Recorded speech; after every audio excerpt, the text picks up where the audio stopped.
Okay, it says the stream is going. Let me check all my various places.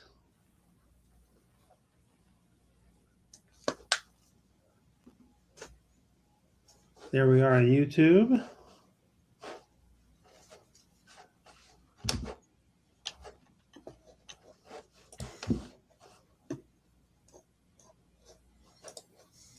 Come on. Let's see if I can find my whatever window I have Twitch open on. Make sure it's working there. I have 3 different browsers open right now. All right, it's not that one. No, not 3 different browser windows. 3 whole different browsers. Oh yeah, I've been there before. Uh-huh.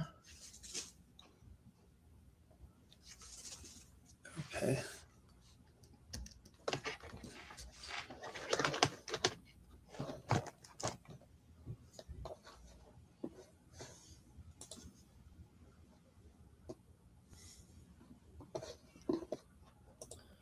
Let me open it separately here and see what I can find.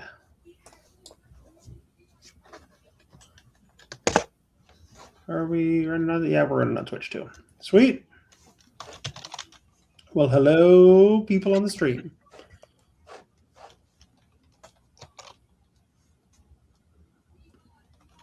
Of which there's at least one on Twitch that I don't think it counts me because I'm in the creator dashboard. But there's one on the YouTube stream. That's probably me. So we'll see if other folks come along. I have not. I suppose I could post that we're here.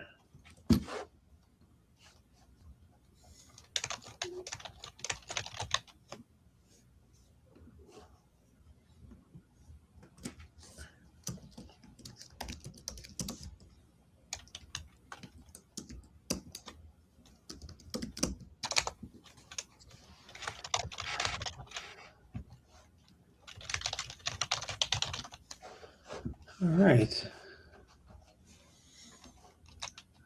Now, last time we chatted, you were dangerously close to a reasonable number of games per week.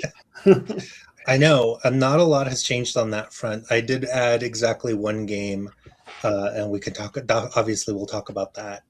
But I only do 3 games a week at this point, and honestly, most of them were waiting to start. So at this point, I'm like literally, I've got 1 game at this exact moment, and then 2 games will start as soon as I come back from vacation.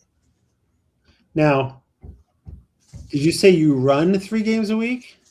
I will be in about 3 weeks' time. And how many games are you playing in? Actually, right now, just the 1. Okay, so you still have 4 games a week. Yes. Okay, so you still have a majority of days where you have gaming going on. True.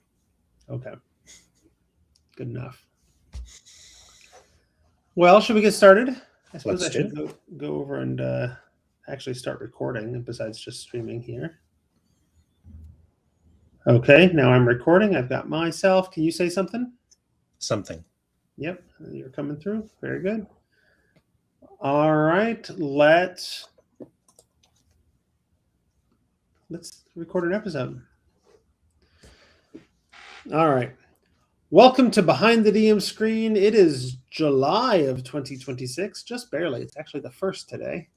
And we are 2 DMs talking about our games and helping each other out because both Mike and Sam were unable to join us for this episode. Mike is in the thralls of the beginnings of a Kickstarter that is consuming all of his time and energy, and Sam's got life going on. So we allowed that. So we called on our regular substitute DM, Ismail Alvarez, who is probably on the show as much as Sam or Mike is.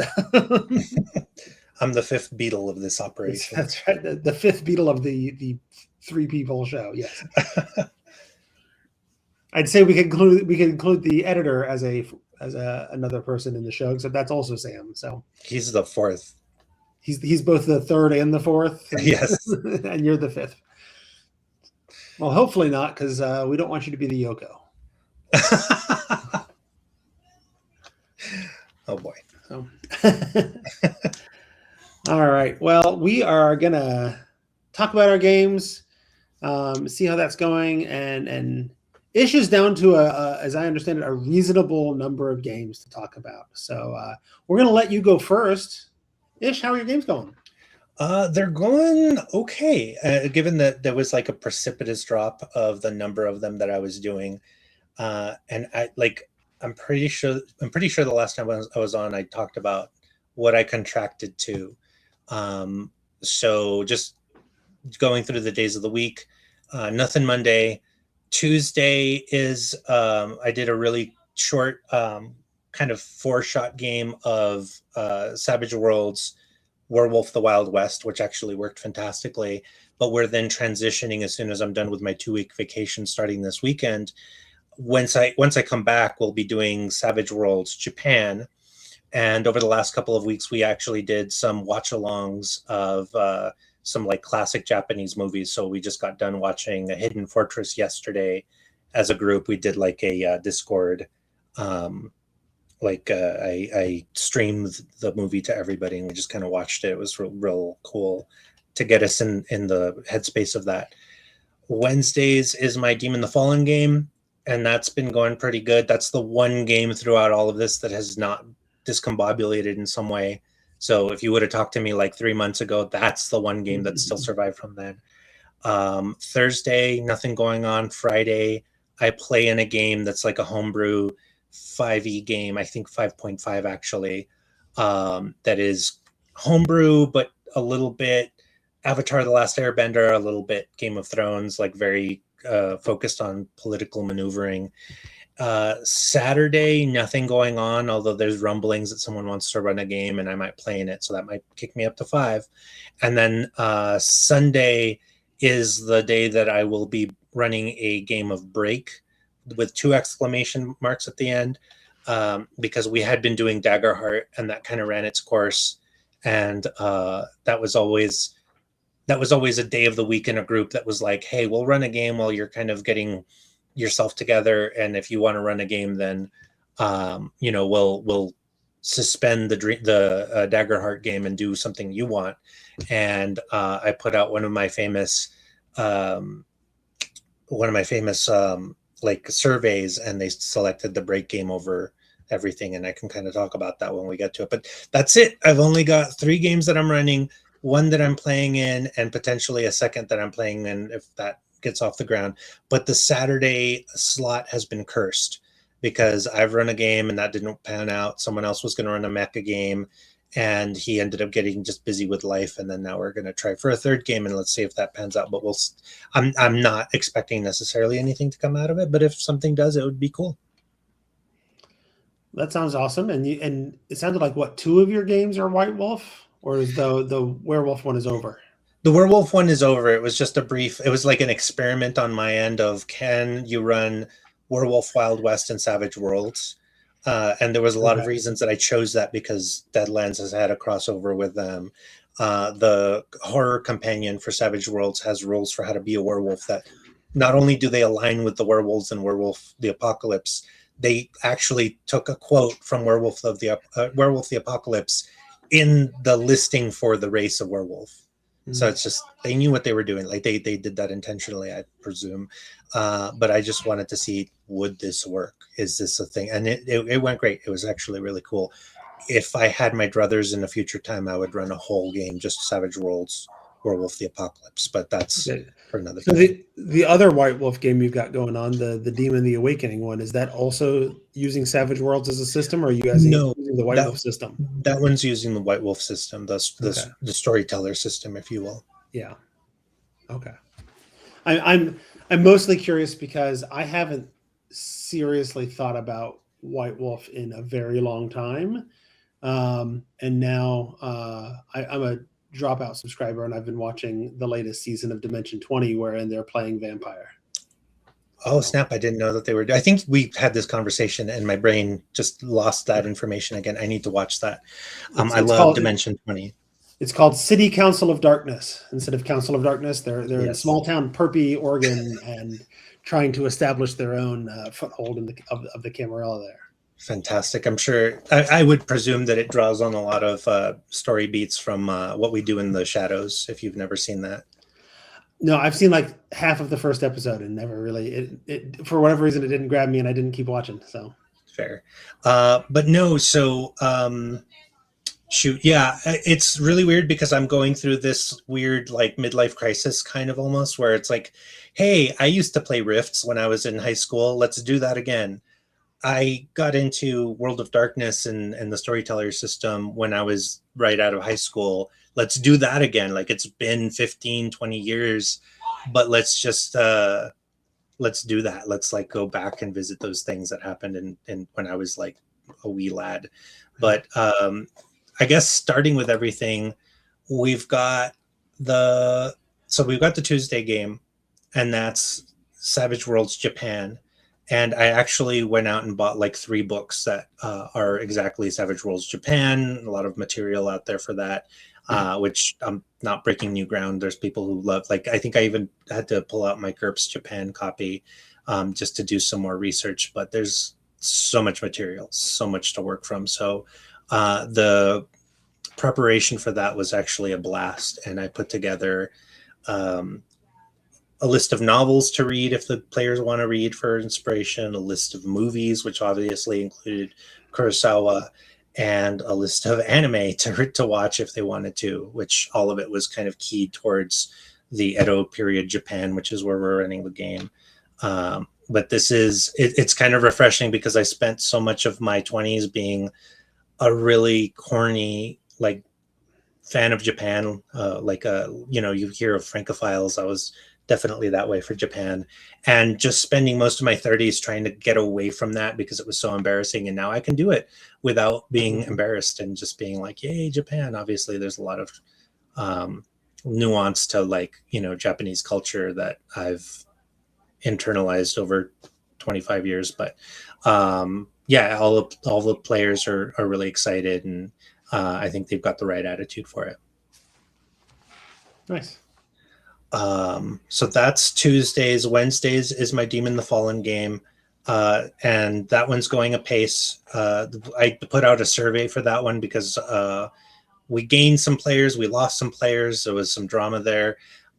We're down to 3 players, and I almost canceled the game. I'm like, this is kind of weird that we are just having so much trouble keeping 4 people in this game.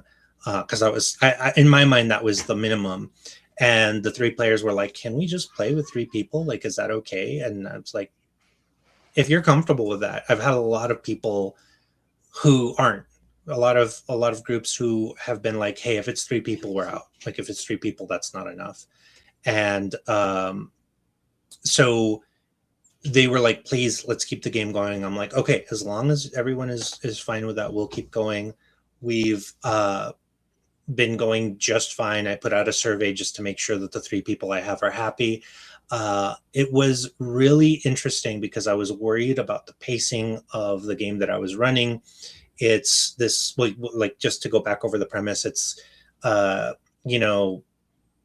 during the fall of the angels, they, rebelled against heaven, got punished for it, got sent to a prison of sensory deprivation, shoot to modern day, and the prison that they were held in ruptures, and they all escape and have to possess bodies that had just recently died. And essentially it's this amalgam of like angel and human trying to survive and make sense of the world. But I was really worried about the pacing because I thought I was going too slow. And in fact, when I put the survey out and I asked specific questions, it's like, how do you feel about combat? Do you want to see more? Do you want to see less? How do you feel about the pacing?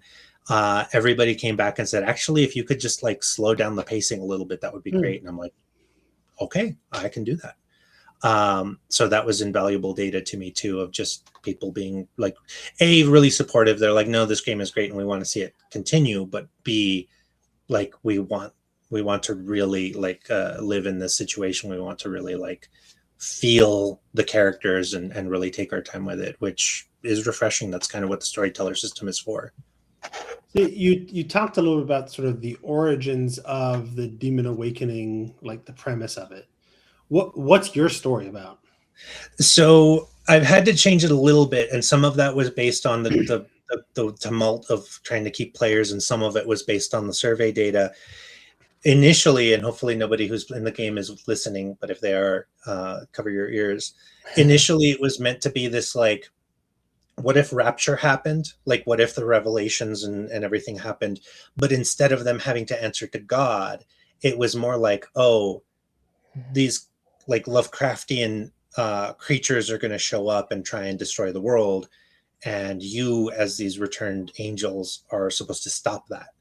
And it was very top heavy because it was very conceptual and very like, oh, like you're going to have to get really powerful really quickly.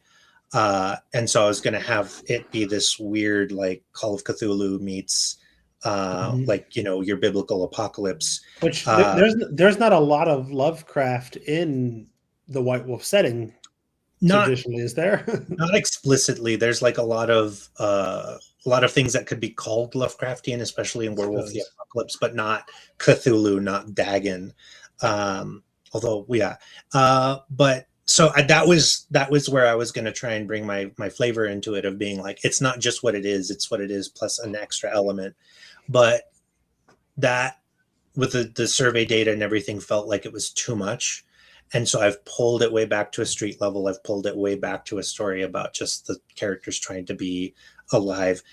The same thing happened. So the event was supposed to happen in 1999 per the original book. I moved it to 2012 because I wanted to play around with the idea of like all of the doomsday cults that were happening during 2012. There were like 6 end of the world scenarios that people were supposedly saying were going to happen. Was that the year of the was it the Mayan calendar? The Mayan calendar, but there were like 3 others before that, and probably some others that I wasn't aware of. I remember that summer, in fact, like in real life, I was going to like end of the world parties that, because I just thought it was hilarious. I'm like, oh yeah, rapture's going to happen, whatever. But and not they weren't throwing parties for the end of the world. They just happened to be parties, and I'm like, oh yeah, I'm gonna party it up. But that element of it drew me to the idea of let's pretend the world really was ending, that there was these things happening, and so that's why I chose the time that I did. And so I think it ended up being December 26, 2012 is when the game starts, and we've got a calendar. We've only gotten to like January 3rd so far. I don't know, are you bringing in like real world timeline and all that kind of stuff with it? So that's why the dates are important, because stuff is happening in the world. Yes, and we've brought in some real world elements too, because there's a part of the setting where the big bad evil people are called Earthbound. They were angels or demons or whatever that were pulled out of the prison in the Middle Ages by, like, you know, cults, but they couldn't inhabit human bodies, so they had to be put into artifacts. And so you might have like the Maltese Falcon or something, but it's inhabited by this ancient evil spirit.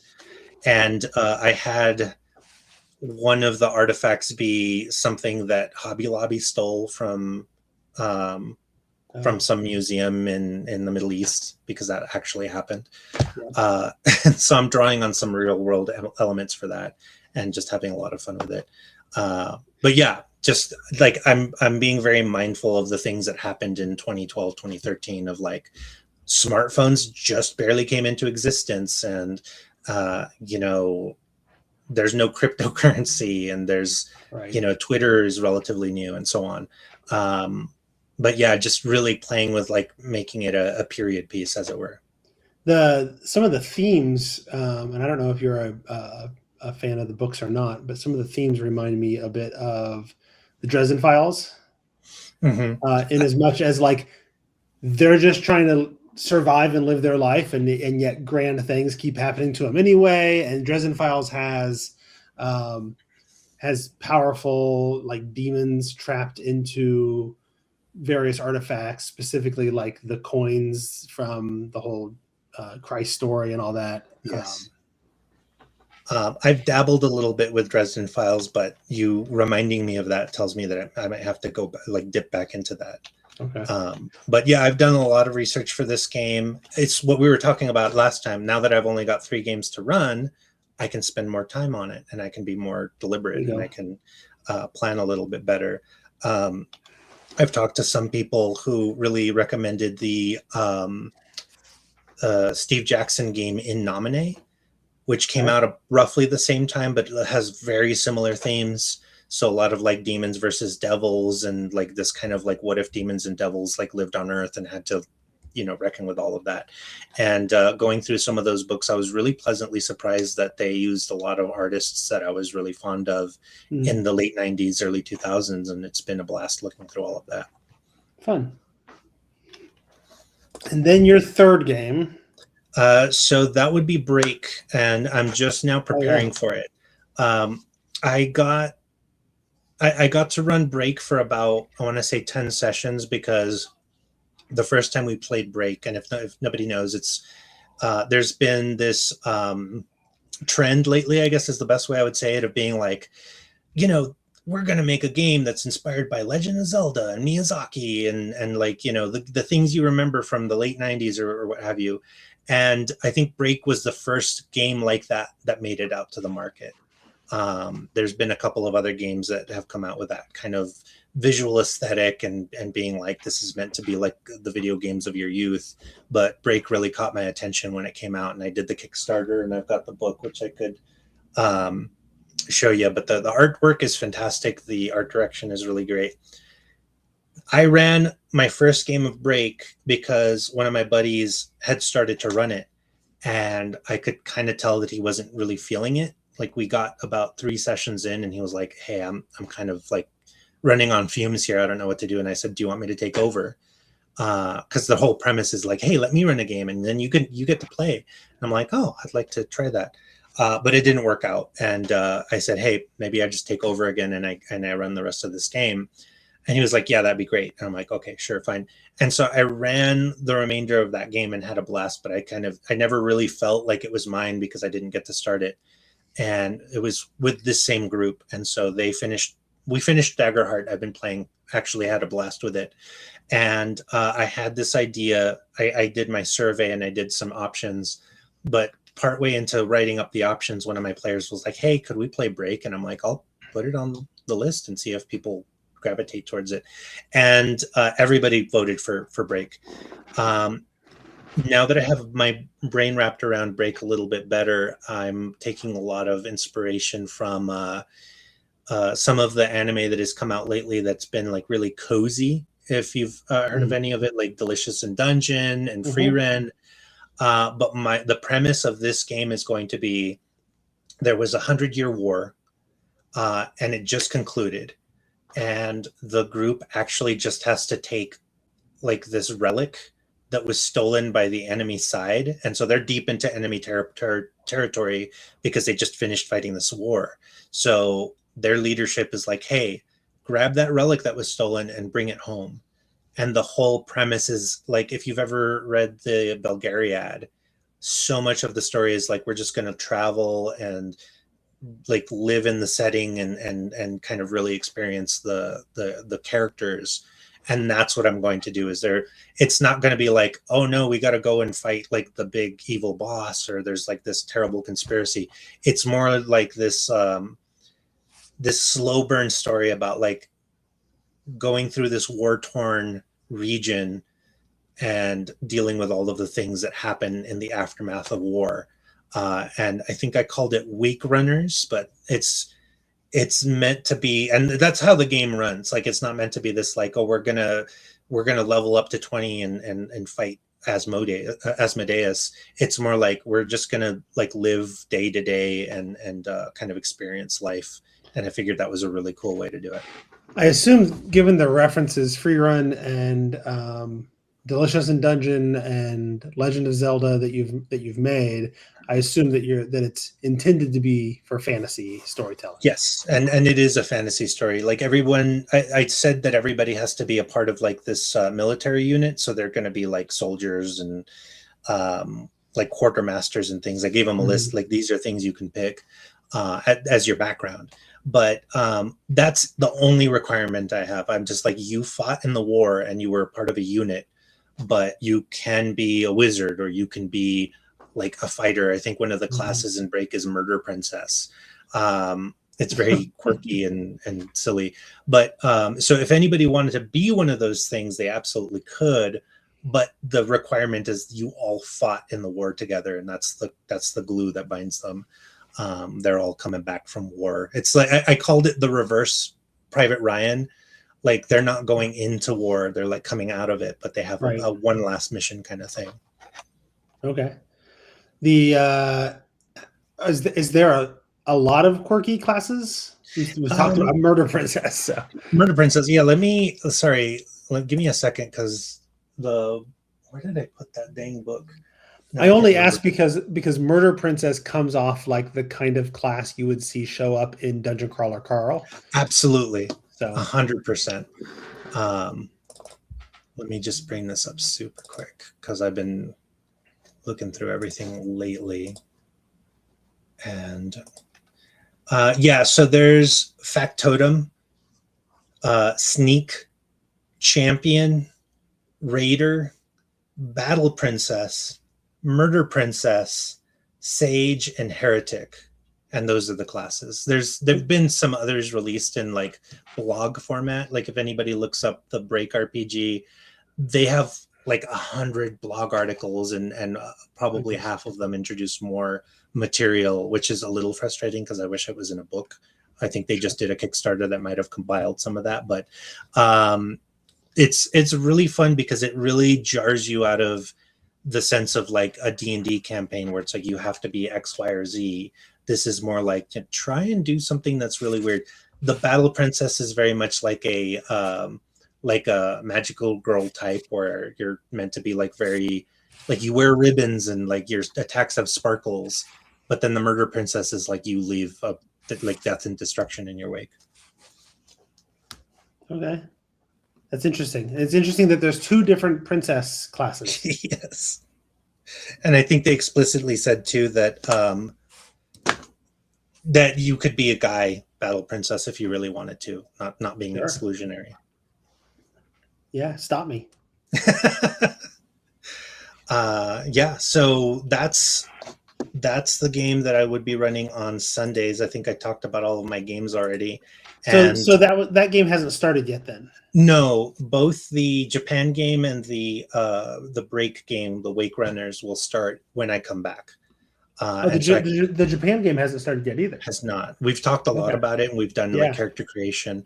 We'll probably we've talked about it on here. Yes, we have. And so like it's been we talked about it before we even did the Werewolf Wild West, but we were just in so much flux. There were other people getting married and people just busy. So we were like, okay, we're going to do this side game for a minute, get ourselves back. I'm going to do my vacation. And then when we're all kind of, solid on schedules and we can start, because otherwise we would have been in such a fit and start. And that's not a great way to start a campaign in my experience. Right. So do you have a story set for what the Japan game is going to be about? Yes, actually. And so that one is going to happen before I think the Tokugawa government comes into power. And I think there's like there's like a giant battle that happens. This is historical Japan that Tokugawa wins, and then that government comes into place, and that's like it goes from Edo Japan to Tokugawa, and then Tokugawa goes for like some hundreds of years before the Meiji government and so on. But anyways, this is like 1600s Japan. And so that would be one thing, but then I'm introducing this supernatural element where I have this like evil Oni king that is he kind of sees the future, and he understands that there's this westernization that's going to happen, and he doesn't want that. And so he's trying to influence the history, like the proceedings of history in his favor. He wants to keep things isolationist. He wants the powers to be beholden to him. And so the group is really going to have to navigate,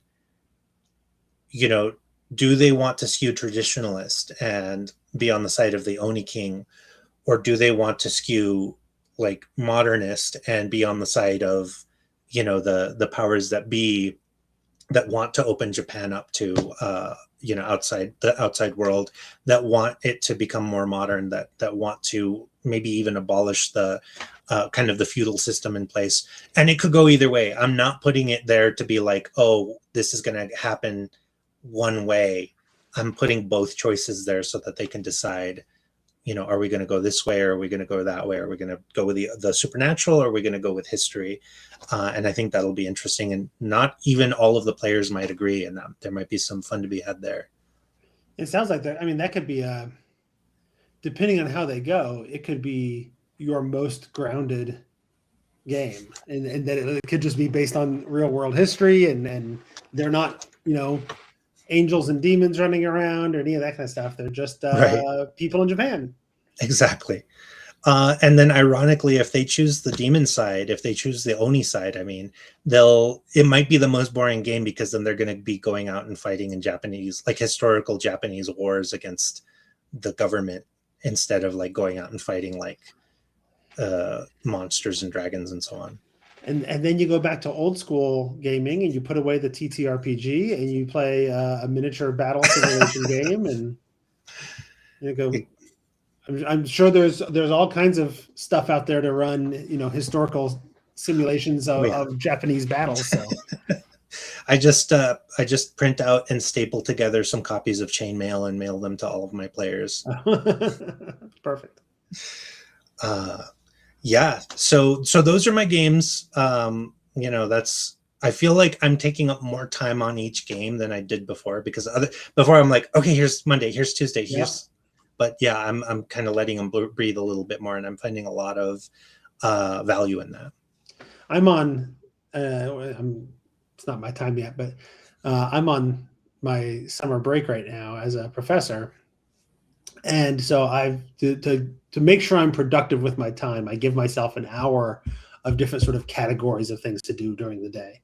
You know, I give myself an hour of actually doing work, even though it's, you know, it's summer, and you can't be an educator and not do unpaid work over the summer. It's just part of the job, I guess, part of the expectations. You know, but one of the things I have on there is just D&D. I spend an hour a day just doing D&D stuff. And I am basically, because I'm running published adventures with modifications, of course, I'm just copying and pasting and putting the entire text and images and everything of the chapters into a Google Doc and then editing it. So then when I run, I'm not actually referencing the original document. I've rewritten like the box text and that kind of stuff, and added in the stuff about the characters and the things that I'm changing and all kinds of stuff. So, which I suppose we can switch over to my turn and talk about that a little bit. Before we do, I want to let people know that if you want to support the show, you can go to patreon.com/thetome-show, and for as little as $1 a month, help us sort of pay the bills and do the things that we need to do to make the show possible. I've recently upgraded my microphone situation. We're doing the stream, which is being, you know, as a paid service. So all of those things, plus of course the normal hosting that we pay for. So any support you can give, we appreciate. So as you may recall from last month and before, I am running a Spelljammer campaign.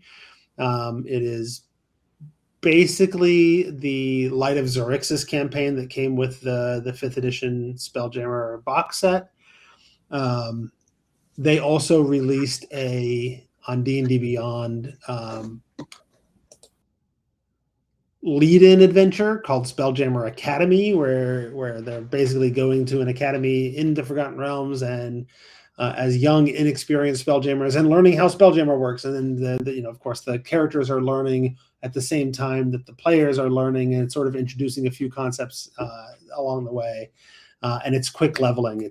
I think by the end of it, they're 4th or 5th level, which is what you need to be to start Light of Xerxes. And you just sort of level up after every session. It goes really fast. Since the last time we've recorded, I've finished Spelljammer Academy, and we are through the first section of the first part, I guess, of Light of Xerxes and into the second part. The first part is largely a hey, you're hanging out in our case, Neverwinter, and suddenly these large yellow crystals fall from the sky and erupt from the ground and become giant, like 1,000-foot high crystal vines that sort of twist and what they eventually learn are the vines are getting deep seated into the planet. They're all over the planet and they're draining all the sort of life energy and heat out of the planet. And when it's done, it'll beam all of that to the dying sun of the Empire of Xerxes to reignite it. And that the Empire just sort of does this over and over again as their sun starts to die again, destroying worlds in the process. They escape with the help of Captain Sartell of the Moon Dancer, who was, of course, a spelljamming galleon. So it just looks like a normal ship that happened to be in the harbor at Neverwinter. But she knew them because I had her. I tweaked some things from Spelljammer Academy. There's an adventure where they take a derelict beholder ship and infiltrate a beholder planet, steal an adamantine meteor that the beholders don't know about yet, and sneak back away on it. And then they're supposed to like kind of get attacked. It's sort of the meta arc of Spelljammer Academy. They get attacked on the way back or whatever. I had the attack be a two-pronged attack. So while they were dealing with the obvious threat, another member of that organization was sneaking into and damaging their helm. Which meant that their beholder ship that they were flying back to the Forgotten Realms could no longer function. It couldn't move. So they were derelict, and I had Captain Sartell and the Moon Dancer come in and rescue them as somebody who kind of knew the faculty at Spelljammer Academy and saw that they were derelict there and came and saved the day. So they already kind of knew Captain Sartell instead of her just being a complete random, like, hey, you look like cool people, let me rescue you, you know. And that worked out well. So they had this connection to Captain Sartell. Everybody always likes Flapjack, sort of the first mate of the Moon Dancer, who is a flump that wears like a pirate hat, with the big feather on it, everything. They escape. They sort of beat back a local crime boss who was trying to muscle his way onto the ship and take it over to save him and his cargo, but then that would leave no space for refugees.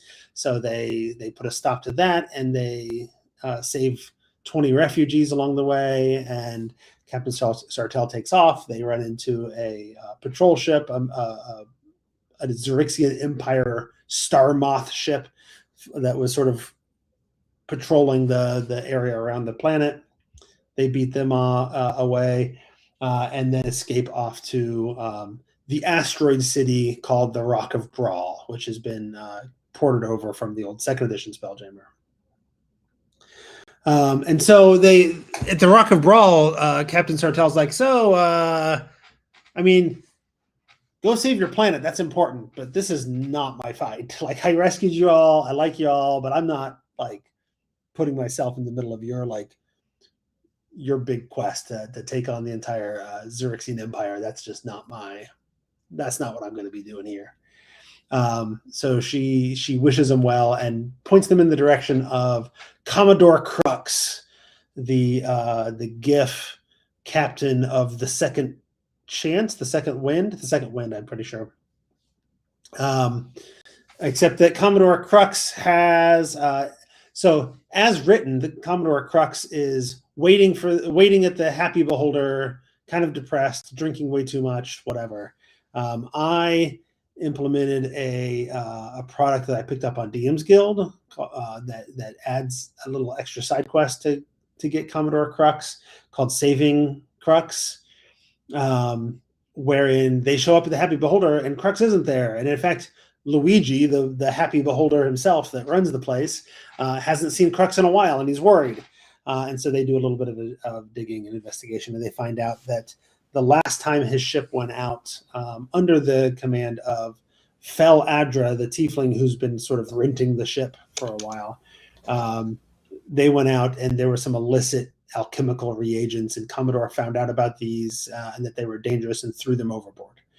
and that got him in trouble with the gang that wanted them.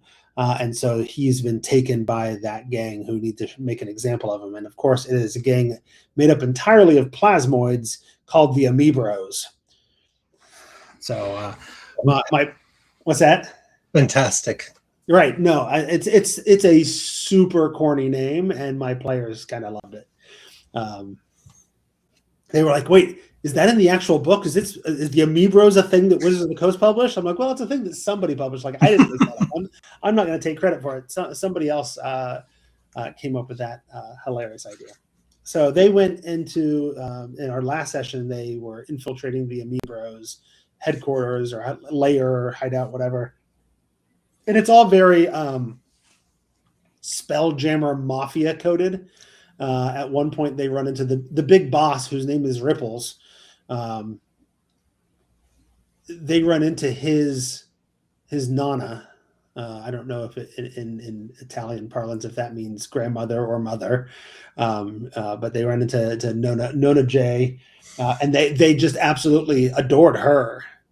And she's like, "Oh, that my old Rippleford is probably getting himself into trouble. Please don't don't hold it against him too badly, whatever." And so they made their way into the final room with the big boss fight to take him on, and they had previously found a scroll of Wall of Force, and so when the battle started, they just trapped him inside of a dome of a Wall of Force, took out all the people, other people in the room, and then we're like, "So look, here's the deal: you're going to knock this stuff off. We're going to take Crux with us. He's safe now. We're going to free all your other prisoners. They're safe now. We've wiped out like 90% of your gang. But you're going to knock this kind of stuff off, and the only reason you're not dead is because we love Nona J." Beautiful. And she asked us not to kill you. So so they rescued Commodore Crux and took him off back to a ship where they're like, "So here's the deal. We were told to find you because you've scrapped with the Empire of Xerxes before, and our planet has been seeded with these astral seeds, and we understand it's going to be destroyed, and we're trying to stop it." And he's like, no, don't say any more. I'm in. Let's do this thing. Like anything to give the Empire a black eye. He has a history with the Empire they don't know about yet, but clearly he has a history with the Empire, and he doesn't like him, and he's ready to punch him in the eye. At which point, Fel Adra, the tiefling who's rented the ship, comes out and says, "Hey, we have a contract, and I've already paid for 40 days. Like, the ship is mine right now, and I don't have any interest in this quest." So that's where we ended last session.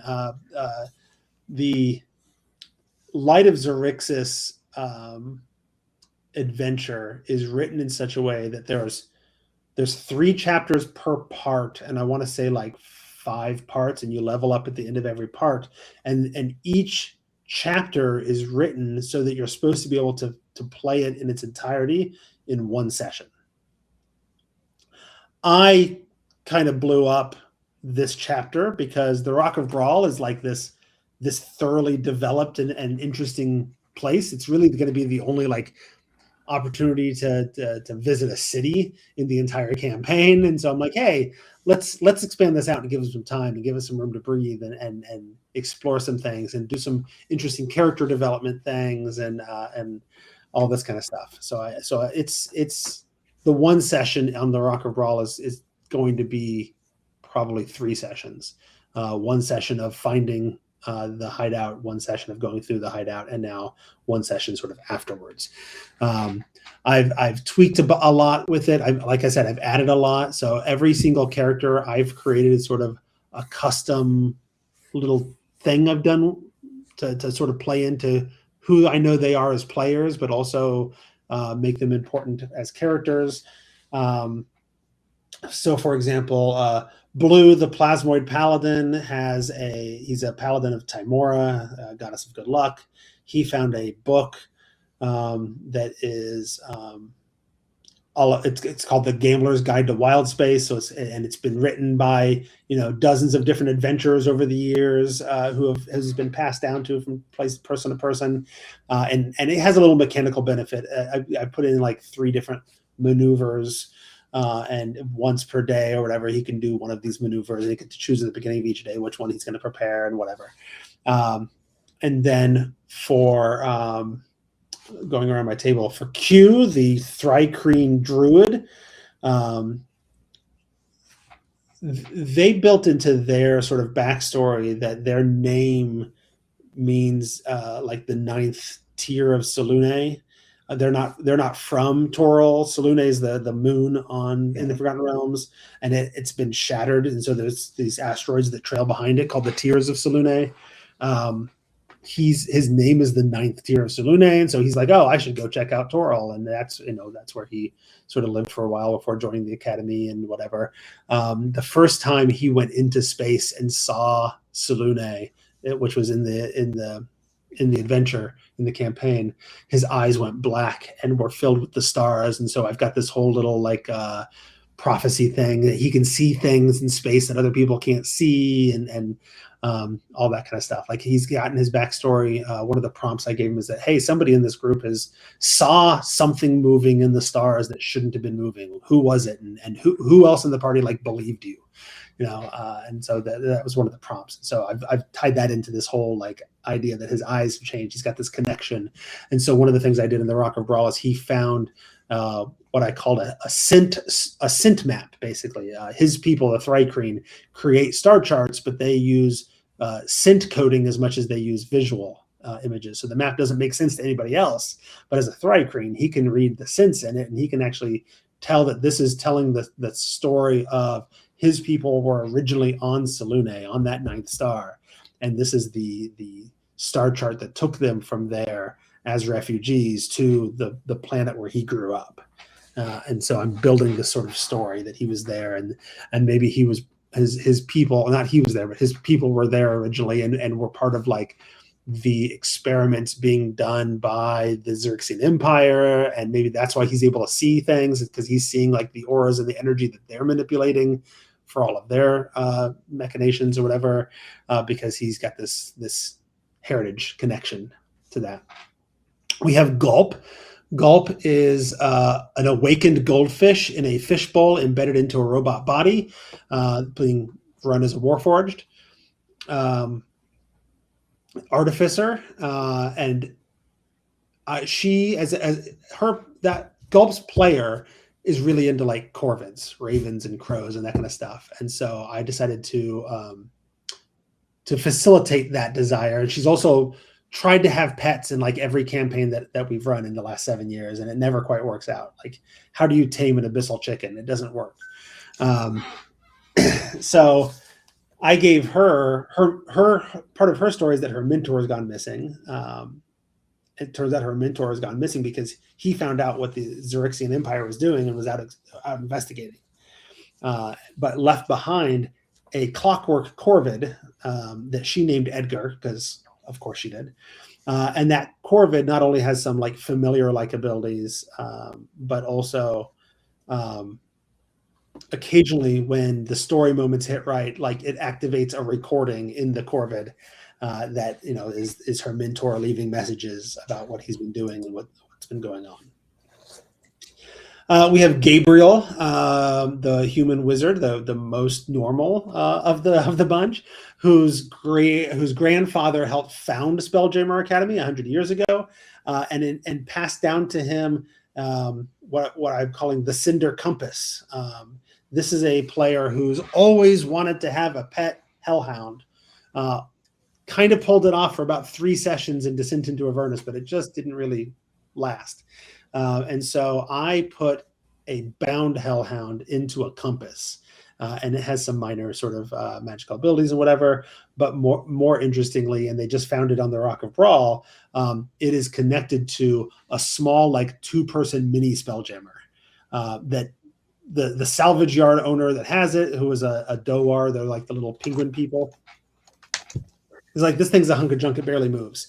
And then he found a slot where he could actually slide the compass into it, and then the compass powers it, and it roars to life. And I kind of modeled it a little bit off of the Hangman from Dimension 20, and a little bit off of like Lobo's Space Bike from DC Comics.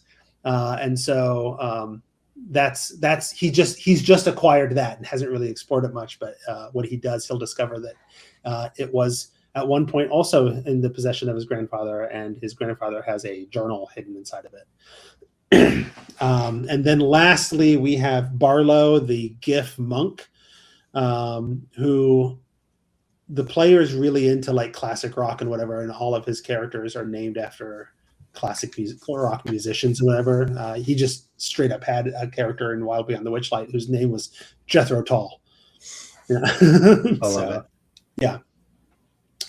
So Barlow, part of his backstory was he turned down an opportunity when he was young to go on to join a crew and go on a mission to recover a legendary artifact called the Stratocaster. So in Spelljammer Academy, they found out what happened to that crew that found the Stratocaster, and they were destroyed by the Beholders that were on the derelict ship.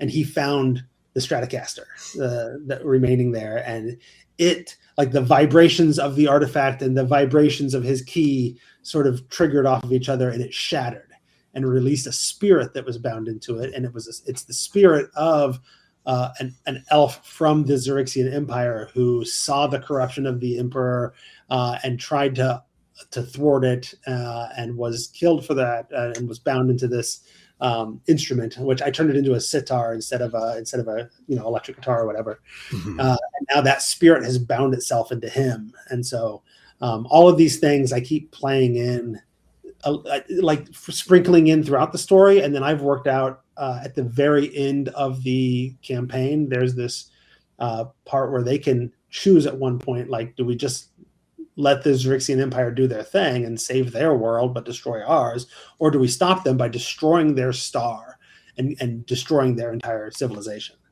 And the idea as written is that somebody's got to basically sacrifice themselves and fly into the star, and sacrifice themselves in order to trigger the explosion that'll destroy it. And I've come up with a concoction of abilities from each of these 5 different customized things that will allow them, if they work in tandem, to get in there, destroy the star, and then ride the shockwave out, very sort of pulp style, because it's supposed to be, it's trying to do sort of Flash Gordon style pulp storytelling with this adventure. So that's what's going on, and some of the customizations that I've made. Coming up, I've tweaked a little bit. So as written, when they've rescued Commodore Crux, they're walking through the city with him, and they're attacked by some astral elves who are getting revenge for the star moth that they destroyed early on in the campaign. I tweaked it a little bit since I had them rescue all these refugees. I've detailed who all the refugees are. They've interacted with some of them and shown some interest in some of them, whatever. But the refugees, 3 of the refugees are former like employees of a tavern, and they've commandeered some of the captain's wine, and they're going to throw everybody's depressed, morale is low, we're going to throw a party to celebrate that we survived. And so now that so I'm going to have them go there, and that's where the astral elves are going to attack instead of just randomly on the street. And like one of the refugees is a former guard who feels guilty about having abandoned his post at Neverwinter and gone with them to save himself. And so he's sort of taken it on himself to constantly be guarding everybody. And so he's going to sort of do the self-sacrifice thing and die in the process. And then one of the other refugees is a member of that like gang that tried to take over the ship, that like as soon as it was clear that what his boss was doing, he switched sides and sort of hid amongst the refugees. And so he's going to, try to redeem himself by joining the party to fight against the astral elves. And so I've done all these little tweaks and things to the story in that way. And then after that, they're going to go hop into space and possibly get taken out by it's a species called a Rygar, and they're powerful foes on their own, but it's riding an aesthetic which is basically a giant space jellyfish. The giant space jellyfish, like their level, I don't know, 5 at this point, 6 maybe. The Rygar is like CR7 and the space jellyfish is CR12. like they can't beat the jellyfish. Like it's going to destroy the ship, right? And there's potential that it could destroy the ship. And as written, that means that we might get the opportunity to meet the Kindori, which are space whales, because you can sort of hitch a ride on the backs of some space whales to back to civilization, where you can get help again. So we'll see what happens as we go forward, but that's sort of where we're at with my current campaign. And then I've got 500 other campaigns in my head now, and I've been talking on the Discord a little bit that I've recently cataloged every adventure that I own. Yes. So anthology adventures.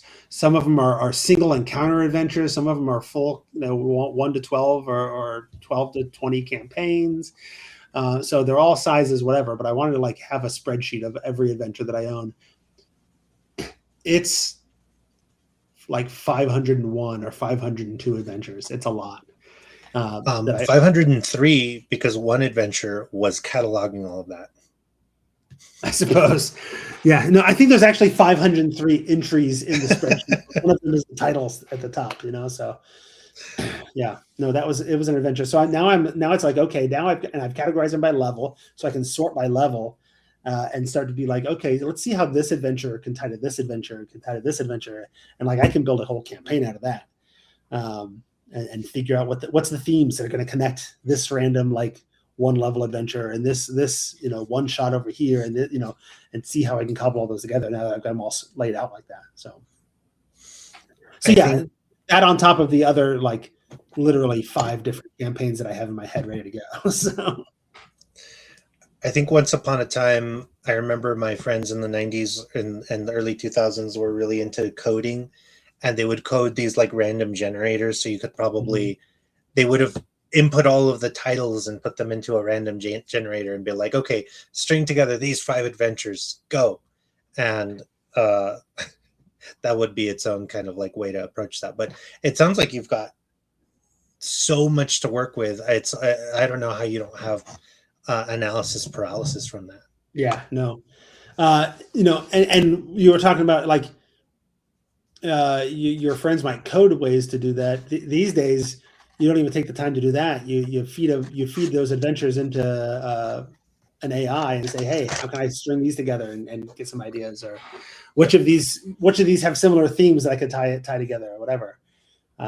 But like I said, I have a Vidari campaign in my head. I have a Homebrew World with 2 different campaigns that run out of it in my head. I have a Forgotten Realms campaign in my head that I've started spelling out that ties in the spell weavers and the creator races that created a bunch of the races of the Forgotten Realms, and will also ultimately explain. And this is where this came from, was WotC never really explained what all the obelisks were. Let's create a campaign that does that, and because that's what I think Eve of Ruin was supposed to do, from some of the interviews you've seen from Chris Perkins and whatever, is that Eve of Ruin was supposed to be sort of this capstone that tied everything together and explained the obelisks and did all that kind of stuff. And then he left, and it didn't do that. The people that took over the leadership of it went a different direction, some of which is an interesting direction, because you've got a Vecna themed campaign that doesn't include the eye or the hand. So yep.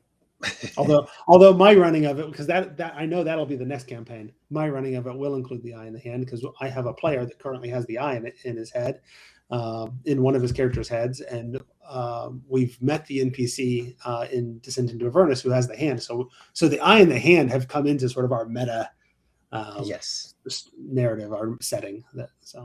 No, I like the through line of that, because you were definitely saying you were setting this game up to be like a middle piece to that. And I think that'll be really cool to do. I guess it would end up being a trilogy at that point, right?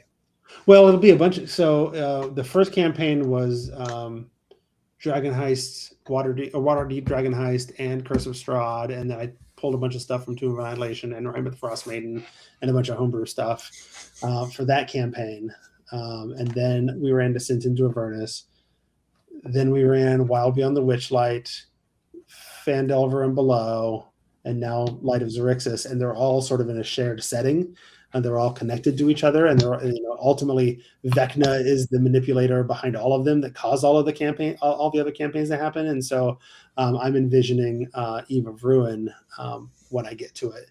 I'll do a lot more modification. I don't run anything, of course, without modifying heavily. I run a lot of published adventures these days, but I also modify like the majority of the adventures that I run. And so Eve of Ruin is sort of the Avengers end game of my cinematic universe. So Beautiful. I hope so.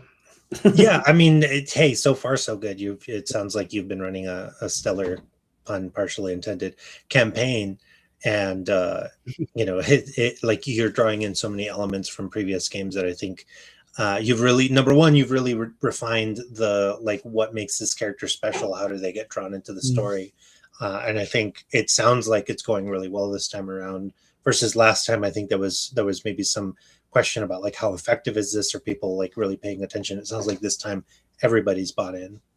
Yeah, well, and like I don't know, you can go to that well of like, let's give everybody a unique custom thing every so often, but if you do that every campaign, it becomes tired, you know, it becomes corny. So like I wouldn't have wanted to do that in every campaign, but this time I was like, you know what, they all need something special. I need to make sure that they're hooked into all of this. So. I also didn't want to let this go. This has been in my head ever since you mentioned it. Luigi, the Happy Beholder. Yeah. He has a giant mustache, right? He doesn't, but I listen. So I oftentimes, when I run published adventures, one of the things I'll do is I'll find somebody who's podcasting, who's released a podcast of running that campaign. And I found one for Light of Xerxes that's pretty decent. And a lot of times I'll get some inspiration. Sometimes it'll be like, oh, I like the way they depicted that, or I don't like the way they did that, or they tweaked that here, and I, you know, get some ideas from whatever. One of the things they did, so Luigi the Happy Beholder has a pet parrot that he sort of lends out to Commodore Crux when they're supposed to find him in the tavern, to sort of lift his spirits or whatever, right? And sort of beholders are kind of reddish, and the parrot is green. So I took from them that the parrot's name is Mario. So Mario is the green parrot, and Luigi is the red beholder. Beautiful. Yeah. Beautiful. Yeah, no, it worked out well. And then you ask, can the parrot say anything? Yeah, it's a me. That's it. It's all it has to say, really. That's all it has to say. So. I do have I just took some notes here. Well, that's just one note that says Farscape Voyager. But the way that you're running this game really reminds me of that late 90s, early 2000s. I think I've said that phrase 8 times already, of Farscape, Voyager, episodic, but impactful sci-fi stories. And so, yeah, it sounds really cool. It sounds like the kind of game I would really dig. Yeah, it definitely, as I'm looking at the way the story is constructed, I'm like, oh, I can see where they're definitely pulling from classic sort of pulp novels, John Carter of Mars and Flash Gordon we mentioned. I can hear the Queen soundtrack in my head sometimes when I'm doing the prep or whatever. And every now and then, because I'm throwing in all this extra material, I use Sirenscape for background music and whatever, sound effects when we're playing. And they have the adventure in there, and so there's a little section for every chapter or whatever, but I'm throwing in all this extra stuff. I don't have any soundscapes or whatever that would really fit for some of those. So I don't know if you remember when the Spelljammer box set came out, they also released an album. Yes. And so whenever I don't have a good soundscape, I just put on whatever the next song on the playlist is from the album, and we just, whatever it is, whether it meets, fits the situation or not, we just listen to that slowly but surely. Fantastic. No, it's been fun. So that's my game. And that's Ish's 3 games. And I think that's going to be our episode. I don't know how long we are, because I don't know when I hit record, but we've been recording for about an hour. So it's probably about that, close to that length. So that's a good time to stop. I think between 2 people, we hit the time a lot better. Well, I took my time to go into a lot more depth on some things that I otherwise wouldn't have done if we had 3 people. So that worked out well. Yeah. And I made sure, like, you had gone through your 3 games at about 15 minutes in. I'm like, hey, let's dig in some more. Tell me about your stories. What are you doing with these session zeros or whatever? So it worked out well. It's nice to sometimes just have a small group of, for the episode so we can dig in a little deeper. So definitely. And hopefully the listeners enjoy that because they can take this information about what we're doing in their games and carry it forward when we talk about what's going on later on. So we're going to call that the end of this episode. I want to thank everybody for listening. If you want to find other great Tome Show shows, go to thetomeshow.com. If you want to follow us on the various social medias, I am Squatch, Squach, on most of the social medias. And if you tag me in something, I'll probably notice it and come seeing who's talking about me. So, Ish, you are Elven Wizard King pretty much everywhere these days. Correct. And both of us can most easily be found probably over the Tome Show Discord, where we've got a nice little community of people who have good, fun conversations pretty much every day. So go hang out with us over there. All right. I think that's the end of the episode. So say goodbye, Guy. Goodbye, Guy. Go singular there at the last minute. Let me stop the recording. And we can say goodbye to anybody who watches the stream after the fact. So goodbye, people watching the stream after the fact. Bye, stream. You're watching right now. And then I'll end the stream as well.